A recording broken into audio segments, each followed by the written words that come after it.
Hello and good evening. I am Ajit Jha, CEO of Power Pixar channel and the editor for Public Global. Today, in the Public Global, we are going to focus on this question: why did the Bharatiya Janata Party in Delhi select Rekha Gupta as the new chief minister? It's a puzzle for some people. Why? Because Rekha Gupta is a first time MLA from Shalimar Bagh, and she was not that well known. So, why Rekha Gupta? So, let me begin with giving you at least 5 takeaways of why Rekha Gupta was a compulsion for the Bharatiya Janata Party. They had to, number one, they had to select a woman chief minister. Why? Why did the BJP have to select a woman chief minister in Delhi? Because the BJP, the NDA, is actually in power in 19 states of India and 2 union territories. Think of it: 21, 19 states and 2 union territories. But the BJP did not have a single woman chief minister. So it was sending a message of patriarchy, patriarchy of the BJP, patriarchy of the Sangh, patriarchy of the NDA. Whereas, if you look on the other side, for example, the India bloc is in power in less number of states, but one, they have already, Mamata Banerjee, the West Bengal chief minister. And in the past, you've had several very tall woman leaders from the Congress party itself. Number one being Sheila Dikshit. Sheila Dikshit was, in the 90s, she dominated Delhi politics. She was chief minister for 3 consecutive terms. In fact, it's only in 2013 that an older Sheila Dikshit lost to Arvind Kejriwal. So that sort of Sheila Dikshit still hovers, almost her memories, voters still recollect. They always think of Sheila Dikshit as the woman chief minister who built Delhi. So that was very important. Of course, before her, the BJP had Sushma Swaraj as chief minister of Delhi. And later on, as we saw in the last 5 months of the AAP government, Atishi Singh, some people called her, she had become the chief minister of Delhi. So Delhi in the past had 3 women chief ministers. Of course, as I pointed out, Sheila Dikshit had been the longest serving chief minister of Delhi, and I would say almost of the country. In fact, India has had 18 women chief ministers. Winning consecutively 3 terms is a record. I think in the future, maybe Mamata Banerjee would be able to break that record, because she has been a very long-serving chief minister of West Bengal. The others, for example, BJP has had in the past some other chief ministers. Well, let's see who are the ones that the BJP have had in the past. Well, they had Vasundhara Raje in Rajasthan. Vasundhara Raje had served 2 terms as chief minister of Rajasthan, but not consecutive terms. She won, then she lost, then she won again. They had Uma Bharti in Madhya Pradesh as chief minister, but for a rather short period. Sushma Swaraj, as I pointed out already. Now, what is that which makes Rekha Gupta different from the other woman chief ministers that BJP has had? For example, we pointed out Vasundhara Raje, Sushma Swaraj, Uma Bharti. How were these women chief ministers different from, let's say, a little bit that we know about Rekha Gupta? One, the other chief ministers, the 3 that I have named, were very fiercely independent. Vasundhara Raje would not listen to the central leadership of Amit Shah and Narendra Modi, because at one time she was senior to them in the party. After all, she came from the famous Sindhia family. Her mother used to dominate sort of over the BJP politics, the Sangh politics in Madhya Pradesh and otherwise. We are talking about Vijay Raje Sindhia. So as a result, Vasundhara Raje would not take it lying down. Uma Bharati, she came from the OBC community. She was also fiercely independent, and she would challenge the central leadership of BJP, which did not make BJP very comfortable. In fact, Sushma Swaraj was, much more, I would say, moderate in that sense. She had a great relationship with Atal Bihari Vajpayee. But if you remember that story, Sushma Swaraj, when Modi came to power, Sushma Swaraj wanted to become the first woman defense minister.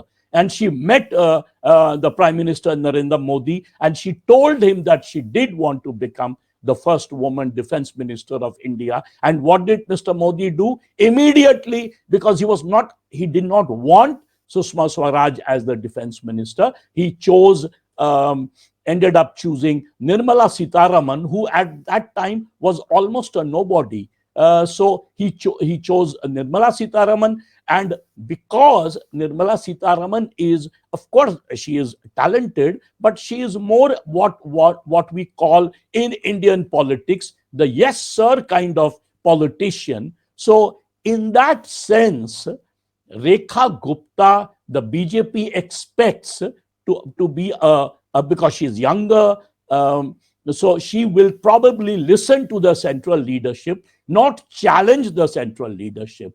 So although making her the chief minister kind of breaks that patriarchal image of the BJP, the patriarchal image of the Sangh dominated by men, but yet she is a person who's likely to, although we don't know, she has just become the chief minister.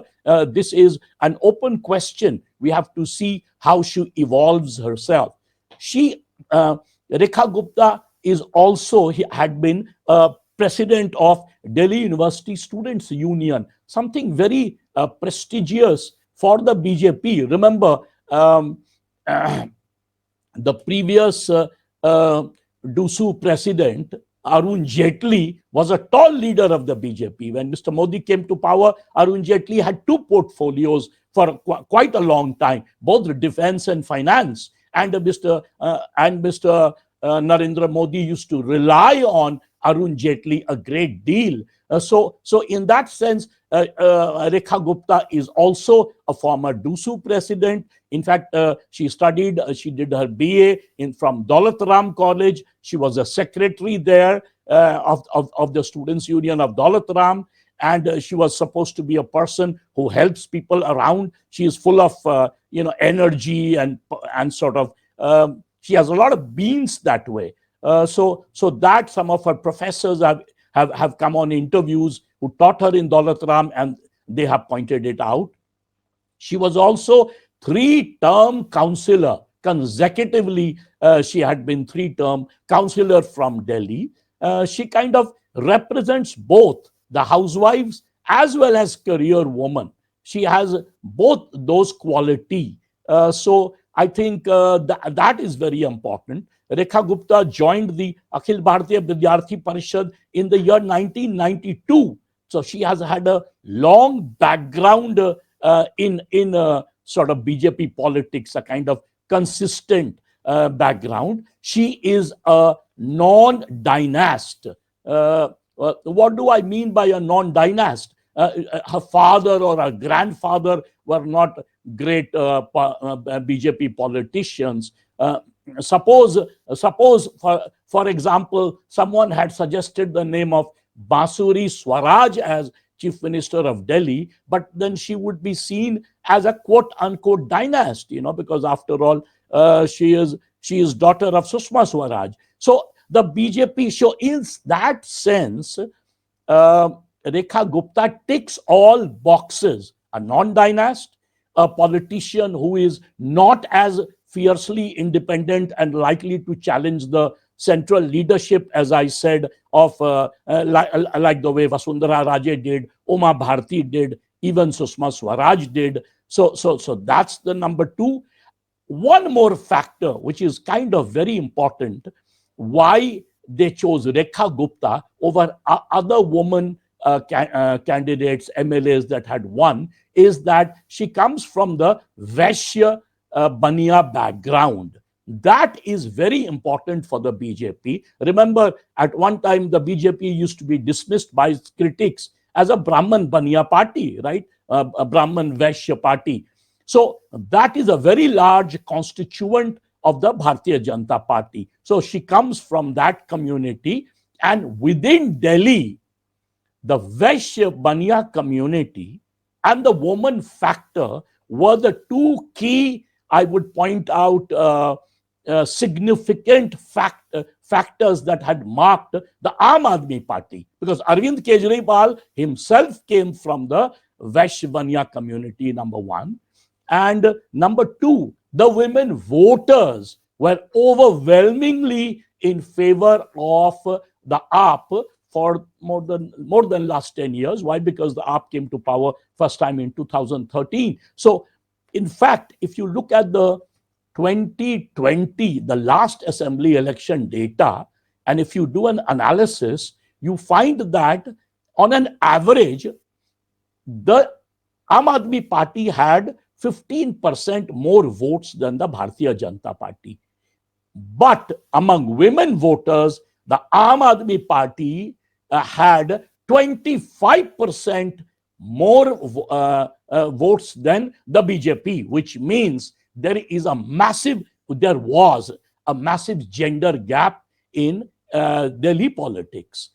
So women were overwhelmingly voting up in the past, and men were voting more the BJP among the BJP voters. Now that changed in this 2025 elections. That is a great transformation. The overwhelming amount of women have ended up voting for the BJP. And let me sort of give you some indicators of how do we know that that has happened. If you look at the Election Commission data, they show that out of 42 out of 70 constituencies, the female voter exceeded the male voters. 42 out of 70, that's more than 15%.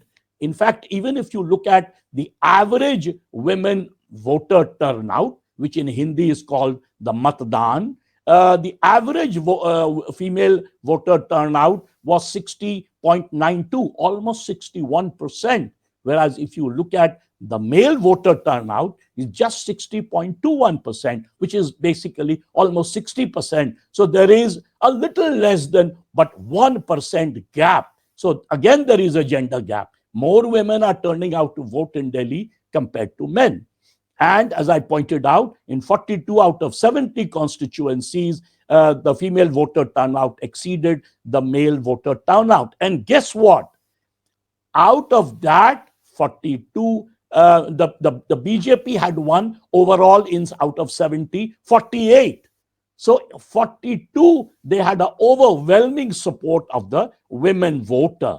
Although it is true that 13 of those seats where women exceeded men had also, the AAP had won. But think of it, if you minus 13 out of 42, that's almost, 29. So in 29 constituencies, the BJP won mainly because of the women voter turnout being very, very high. So that is very important. It makes the choice of Rekha Gupta a compulsion for the BJP.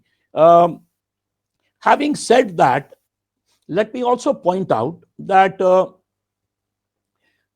the AAP had brought Atishi, a sort of rather bright young woman as the chief minister. Atishi, most of us know, was a Rhodes Scholar at one time from Oxford, and she had in a way championed the education revolution that AAP is supposed to have brought about in the so-called Sarkari schools of Delhi. the public schools of Delhi. Remember AAP giving 25% of the budget to education. Now, similarly, one expects Rekha Gupta, if she is able to assert to some extent, she has become the chief minister for the first time, as well as the finance minister. So she controls enormous power. Parvesh Verma, who is the person who sort of ended up beating Arvind Kejriwal, has ended up getting water and PWD ministries. So one feels that if Rekha Gupta wants, she can make the important issues of education, health, cleaning of the Yamuna as the three most important issues. That is very important. Delhiites were tired of the stinking Yamuna. Every time I would go to work in Noida, Film City, I would cross from Delhi or Gurgaon. And as soon as you cross Yamuna, the stench was crazy. So all of us wanted a clean Yamuna. So that should be her top priority. And some move has already begun with the LG initiating some kind of cleaning. Of course, the West Bengal Chief Minister Mamata Banerjee questioned. She said, how come when AAP was in power, why did the LG not initiate the so-called cleaning of the river, whereas with the coming of a new chief minister and Rekha Gupta and the BJP, the LG has already started. So was there a bias? But it is also true that the AAP had moved to Supreme Court because they wanted the cleaning of the river in a particular style. So that was a bone of contention. So other than education, health, and also the fact that the infrastructure of Delhi is crumbling in certain areas, especially the northwest, northeast, also other parts of Delhi, especially when, as soon as the summer is over and the rains will begin, that will become a major priority today, or should be the major priority. Today, BJP has what one would call, they always talk about, double engine sarkar.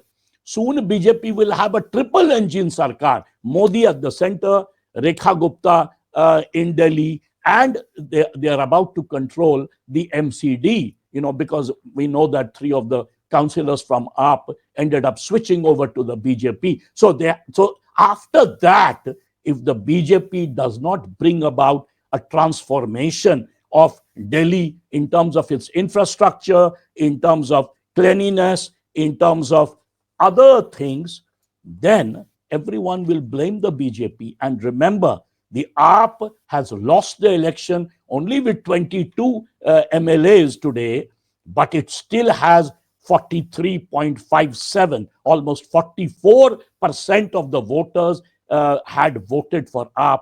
Only 2.5 to 3% more voters, let's say about 47% voters, voted for the BJP. So AAP will be a very important player in the opposition. And if the BJP doesn't deliver, who knows? In 5 years, we might see again a reversal of fortunes. I'll end here. We'll make many more such video podcasts in the future.